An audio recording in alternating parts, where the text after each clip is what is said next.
Naka-vacation mode na ba ang lahat? Dahil ang ilang Sparkle Stars excited na rin sa kanilang travel plans for the Holy Week. Chika nina Ashley Ortega at Chuve Etrata, beach ang target nilang vacation spot. Si Kate Valdez excited na ring bumisita sa Bohol para mag-free diving.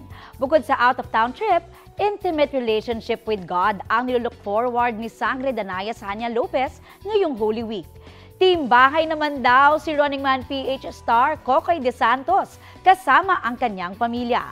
Mga mare at pare, okay lang ha, kahit nasaan po kayo, ang importante, taimtim na pagninilay sa Semana Santa. Kapuso, para sa mga maiinit na balita, mag-subscribe sa GMA Integrated News sa YouTube. Sa mga kapuso naman abroad, subaybayan nyo kami sa GMA Pinoy TV at sa www.gmanews.tv.